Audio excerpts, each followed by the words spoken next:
So that kind of content builds trust. It's way faster to start doing things honestly than perfectly. So just keep that in mind. So if you're sitting here trying to figure out how to start a personal brand with absolutely no audience, no strategy, and maybe a little bit of chaos in your head, starting from zero is actually a superpower because it builds the foundation from day one. You're not unlearning bad habits, you're cleaning the slate so you can scale fast. And I want to start by killing a myth. You don't need to go viral to grow. You don't need to post every single day. And most creators who reach the first 1,000 followers have never gone viral. They just show up with clarity and consistency. Meta has reported that consistently making content to a clear audience actually outperforms just generic content that's looking to please everybody. So the question's not how to start. The actual question is, who are you talking to? So whenever I started building brands behind the scenes of these creators, the biggest trend that I saw actually work was creators who grow quickly know exactly who they're going to help. Not a demographic, just like a real person, a real human with a very specific problem. So imagine your ideal follower right now. Picture her sitting on her couch scrolling through TikTok. Think about what she's frustrated with. What are her issues? What are her problems? And what can you do to help her today? So not someday, let's make changes today. So that clarity alone will change the way that you create. And so now let's talk about your actual identity online, because this is what matters more than anything else. Your personal brand is the promise that you make someone every time they see your content. And people follow you when they feel two things. So when they feel understood and they feel like you can actually help them. That's it. You can be pretty, you can be funny, you can be smart, you can be whatever you want. But if you're communicating a clear promise, the algorithm isn't gonna send people to you that aren't gonna read your message. It reads between the lines. And if you make content consistently, if you have consistent brand pillars, you're gonna be showing up in front of the people that you wanna help the most. So here's the simplest way to define your brand whenever you're starting from zero. So I want you to say out loud, I help blank do blank through blank. And so if you're a social media manager, it might be something like, I help new creators grow online through simple content strategy. New creators grow online through simple content strategy. And you might be an influencer. If you're an influencer, it might be, I help women feel confident in their style through realistic fashion content. So keep it human, keep it simple. And once your brand promise is clear, the next is your content. So this is where most people have a panic attack because they think they need to pick one niche from day one. And you really don't. You just need lanes. I like to start with 4 topics that you can rotate through so people actually understand what they're going to get from you. And research shows from Sprout Social specifically, audiences follow creators that can categorize their content. Because if they can pinpoint what they're going to learn from you while having a little bit of dynamic content, it really helps you grow. And predictability is everything. So it makes people feel safe with your content. So if you think about your 4 topics that you could talk about forever without getting bored, that's what you want to focus on. And if you're here with me, you probably love social media, content creation, influencer marketing, and personal branding. Those are my 4.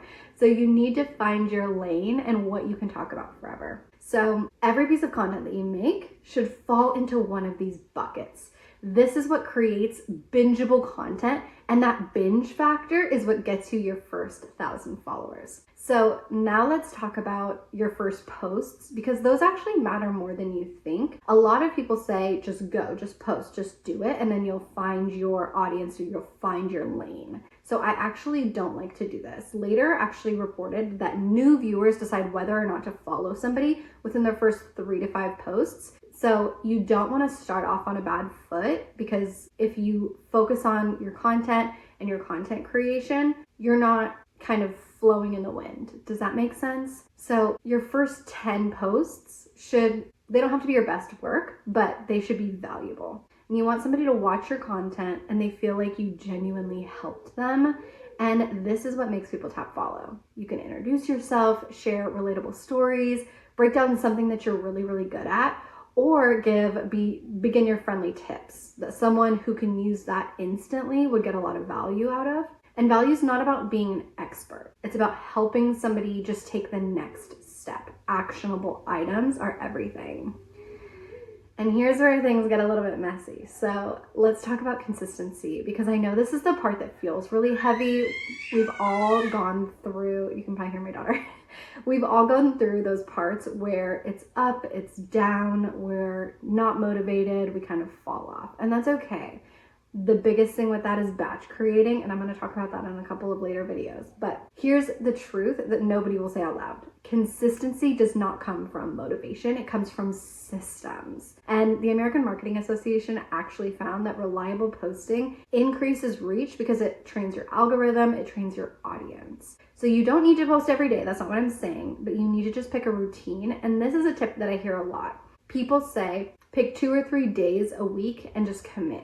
Not forever, just for your first 1,000 followers. And I actually disagree with that. Yes, you want to post consistently. I don't think that it needs to be on the same day at the same time every single week. Just giving enough content for people who are just now following you to keep up with you and to follow your journey. So if you've ever felt stuck on what to post, I just want you to remember this. There is somebody out there who is before you on the timeline of learning. And this is so important because whenever I'm starting out with my content creation journey, I'm thinking these tips are so basic. Everybody knows this, but that's not true. You are an expert in something. I want to hear what you have to say, and somebody who knows a lot more than me, I want to listen to those people.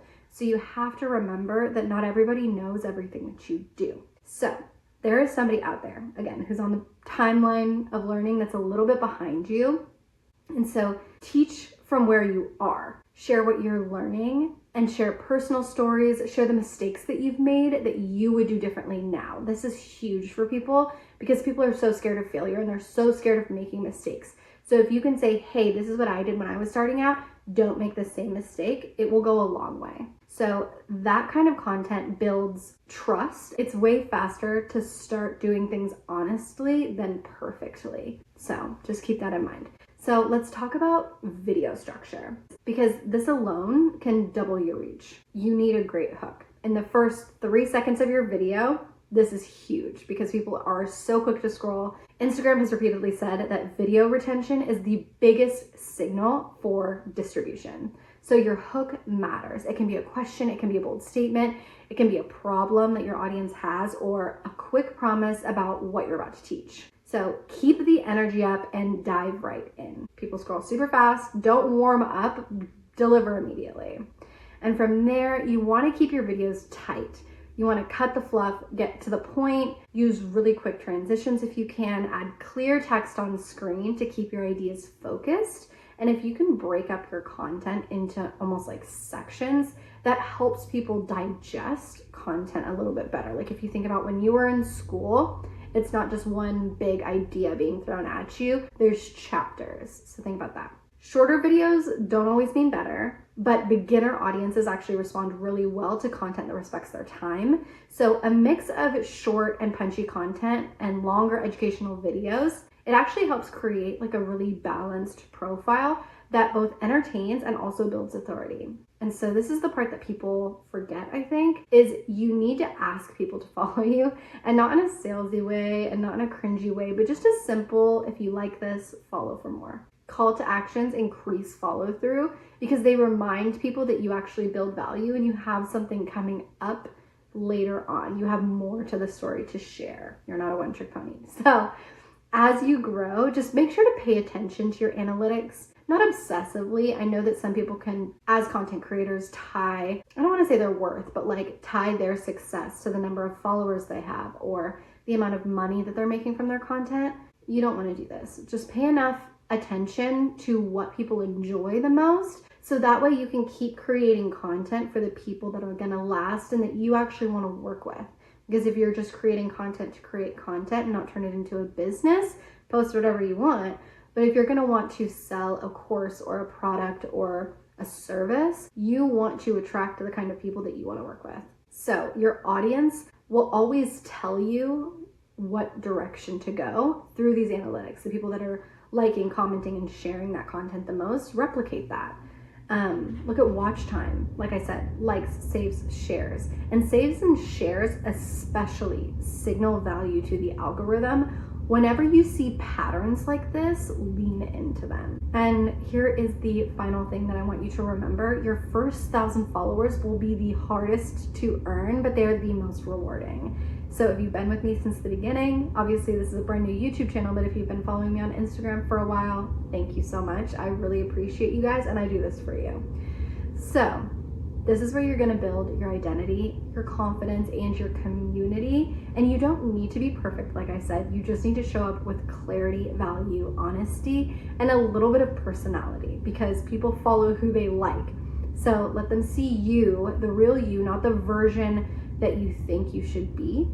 And if you want more deep dives on social media strategy, like becoming the kind of creator who grows with confidence, hit that subscribe button so you never miss a video, and tell me in the comments what brand you're about so I can cheer you on while you build it. And I'll see you guys in the next one.